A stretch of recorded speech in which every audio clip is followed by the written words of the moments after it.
Nika Sikouti Genja, adjoint maire de Libreville, capitale du Gabon, avec une superficie de 6500 hectares, une population de 850 000 habitants, 122 quartiers et 6 arrondissements. Chers acteurs du développement des villes, il nous est demandé de répondre à 10 questions. Mais 10 questions avec un préalable. Quelles sont les difficultés que nous rencontrons dans le quotidien de la gouvernance de nos villes? Une ville comme Libreville, à l'exemple d'Abidjan, de Niamey, de Dakar, de Lomé, les difficultés restent principalement les mêmes, donc celles liées à une ville qui voudrait changer de statut et devenir une ville du futur. La réponse à la première question, planification urbaine et quartier informel. La commune de Libreville, depuis 2014, obéit à un plan de développement communal multisectoriel, mais qui voudrait permettre aussi à Libreville de devenir une ville d'affaires. Par conséquent, la question de l'informel, naturellement, est une préoccupation quotidienne et en la matière, le temps ne nous permet pas d'esquisser quelques réponses de la lutte contre l'informel. Le deuxième point porte sur les routes et la congestion. En effet, il est à noter qu'au Gabon, généralement et à Libreville particulièrement, il y a 2 types de routes, les routes nationales et les routes urbaines.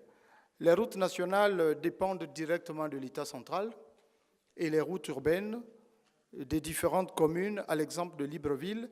Mais là, il y a une grosse insuffisance, c'est que l'État, dans la non-effectivité totale de la décentralisation, n'a pas encore transféré la compétence financière pour nous permettre d'entretenir véritablement le réseau routier communal. Il est à noter, et là je voudrais ouvrir une parenthèse pour m'adresser peut-être aux investisseurs sud-africains, Libreville éprouve de grosses difficultés de circulation, de nombreux embouteillages, mais nous avons un gros déficit en matière de parking. Donc, pour tous ceux qui nous écoutent, je voudrais lancer un appel là pour dire qu'il y a un marché, mais non seulement aux investisseurs sud-africains, mais aux autres, pour dire qu'il y a de bonnes perspectives en la matière à Libreville. Le transport public, objet du troisième point, et non motorisé. Le transport public à Libreville est particulièrement géré par une société para-étatique appelée Sogatra. Donc la commune en la matière accompagne dans le cadre de la définition des itinéraires et d'une meilleure gestion du flux de personnes. À la différence par exemple de Ouagadougou, Libreville n'a pas une organisation motorisée en termes de transport urbain. Ce ne sont que des motos privées ou des vélos, mais de manière officielle, ça ne fait pas l'objet de transport en commun. L'alimentation en électricité est gérée par une société appelée la Société d'énergie et d'eau du Gabon. La mairie est membre du Conseil national de l'eau et de l'électricité, ce qui nous permet de suivre l'électrification des quartiers de la commune de Libreville. Vous avez évoqué en 5e point la question de l'efficacité énergétique. L'efficacité énergétique en la matière, nous essayons de la résorber de par les énergies nouvelles, à l'exemple de l'électrification par les panneaux solaires.